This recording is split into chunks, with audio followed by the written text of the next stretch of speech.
I'm James Woodcock from jameswoodcock.co.uk.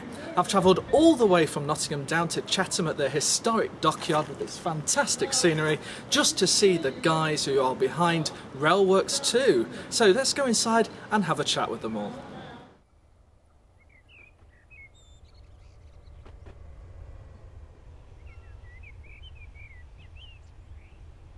About 5 years ago, I commissioned a game from Electronic Arts called Rail Simulator. 2 years ago, I was able to acquire that software and we formed RailSimulator.com so that we could both improve that software and bring it to the market through new routes. And that's what we've spent the last 18 months doing. Tim Gatland, who worked for Fun for Games or ran Fun for Games, moved over some of the original programming from QGU and set up RailSimulator.com. At that point, Paul Jackson, who knew Tim, I believe, through other areas, came on board to move it forward into RailSimulator.com as the company as we know it now. It was a fun game, but during the course of the development, things didn't go quite according to plan, and so my company ended up taking over the management of the project. And specifically, I helped get the game out. And once we'd got it out, Fun for Games decided that it wasn't actually part of its core remit to carry on developing a train simulator. And so Paul Jackson and I, and our other founding director, Charles McMicking, decided that actually this game had a future, but it needed to be refinanced and brought into a new company that was focused on just making RailWorks. So that happened about 18 months ago in February 2009. We set up the new company, brought in a new management team, got new offices, these lovely offices here, built up the team in Guildford and re-released Rail Simulator as RailWorks in May of last year. RailWorks 2 is the culmination of the last 2 years' effort at RailSimulator.com. I've believed all along that the model of train simulation that came out of MSTS 10 years ago needed to improve. It's been the same for the last decade. There were two things that primarily needed to be done. Firstly, we needed to put a user interface that was intuitive. I don't want people flying a keyboard unless they're particularly keen to do so. So a more intuitive interface was key. When we were first presented with new users, they would get a cab full of controls. Imagine your first day as learning to drive. What on earth do all these controls do? And that simply wasn't good enough. There are a lot of people out there that know how to drive this stuff and are really interested in it, but we want it to be more fun than that. We don't want you to take a degree before learning how to drive a train. RailWorks 2 is designed to remove that initial bit of complication and ease you into the game, while also introducing the potential for elements of gameplay, like timed events, career scenarios, and achievements, while also giving you this sort of reality barrier-breaking interface, which should help immerse people who just want to drive trains, get the same information that train drivers actually get as they're going along. So we have added this new interface, and it really brings out all the controls into a more friendly, more approachable system. So we've got our throttle lever, our directional lever, and the brake controls. And then on the side here we have our fuel consumption, our brake pressures, and basic functions like the horn, the headlights, and the windscreen wipers. We then have our clock ticking away, showing us the time, and our next destination. And then this big long line at the bottom here is our gradient display, and this will show us approaching signals, approaching speed limits, and the gradient that we'll be traversing. And then in the corner we've got different camera modes. We've got zooming in and out and take a screenshot. So first thing we're going to do is choose the cab view and then get our train to move. The days when you'd sit there with the keyboard guide sitting beside beside your keyboard thinking, what do I press? It's an obscure function. That all goes. It's a new user interface. Now we worked very hard, and we did for a long time sit and worry about backward compatibility and whether or not we should retain the old functions. And I think we worked hard and got to a point where we've got the right balance between focused on the new ways of doing things while not forgetting that there are lots of people that actually quite like the old way. A proper simulation needs to reflect the real world. This is not a pressure-free environment. To properly drive a train, there are lots of pressures on you. We need to simulate some of that to make it a true driving simulation, and we've done that through our career mode and our achievements mode. So Rail Simulator 2 brings all of that together and is the first real move forward in train simulation for a decade. So the career mode is interesting because it's picking up on a feature that's actually available in Steam and putting a simulation twist on it. So they haven't done anything like this before when they've been working with us, and we obviously haven't done anything like it before. But it brings in elements of gameplay into simulations. So you're there and you're sort of getting the perils or the potential issues or challenges that a real locomotive driver would actually get as they go through stuff. So it could be fairly mundane events, could be everything from just having to pick up a few minutes on a particular route, but ultimately the career mode and timed event systems that are built into the new technology allow you to do proper timed events. So you could have a landslide happening somewhere and then have to react accordingly, or it could be, any number of things. It could be particularly bad weather. And what those timed events do will allow us to actually put in narrative into particular scenarios. Not across them all, because there is certainly a space still here for traditional simming, but it does mean that if you feel like having a bit more of a story-led scenario or a real challenge, then you can choose one of the career scenarios or career systems and actually have a go at it. Straight away, the biggest impact is going to be a complete overhaul of the front end. If we jump into the first one, drive by train.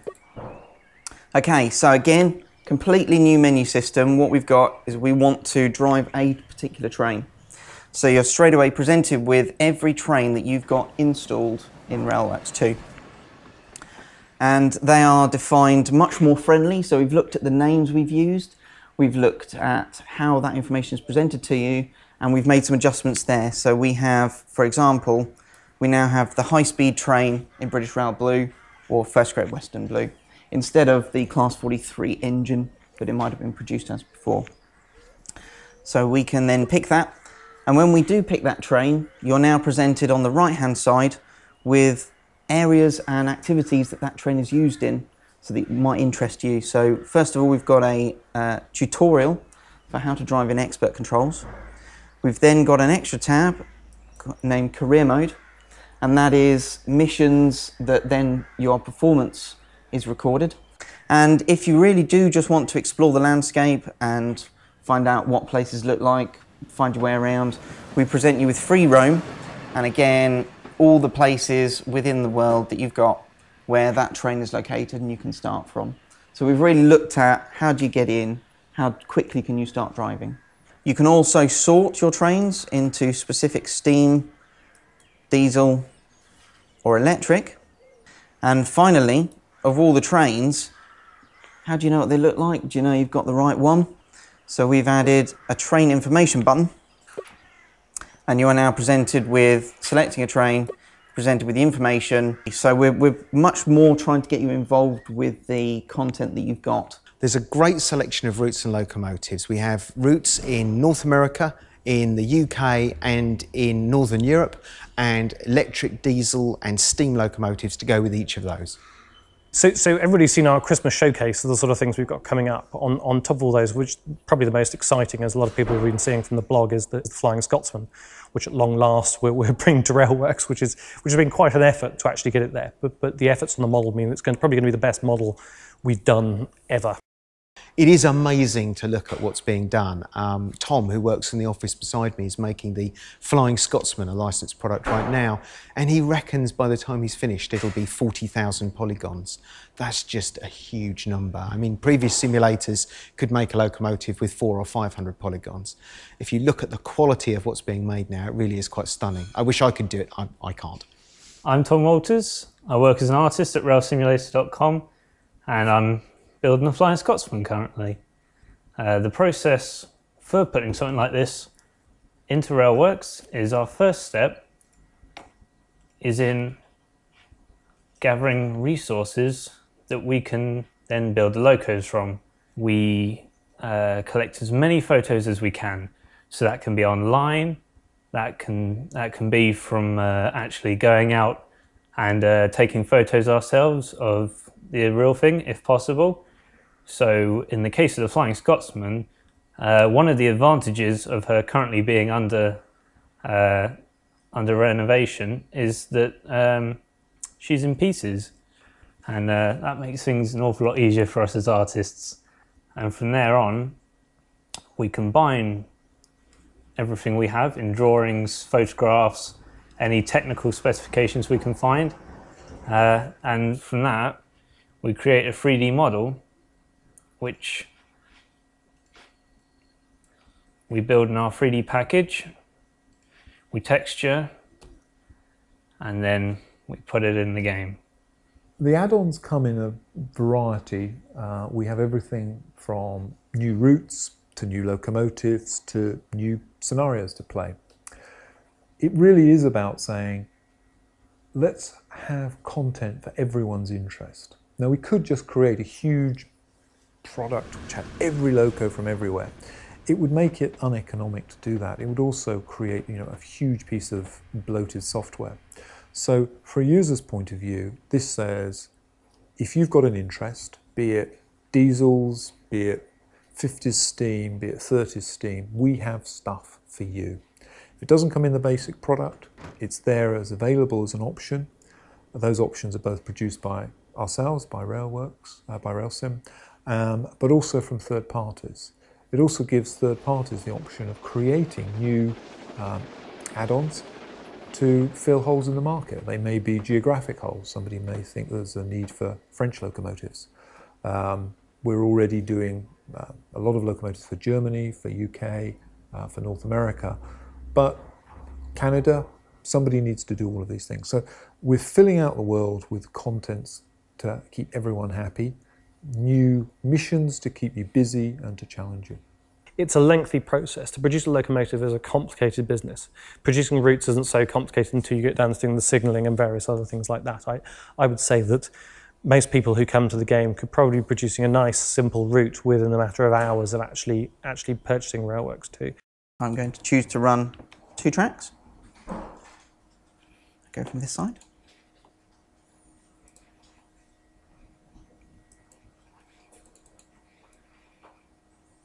So we now have our railway line, and just to make sure everyone is safe,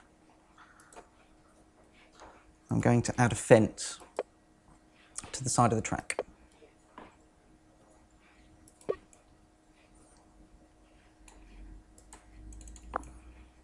There's our fence.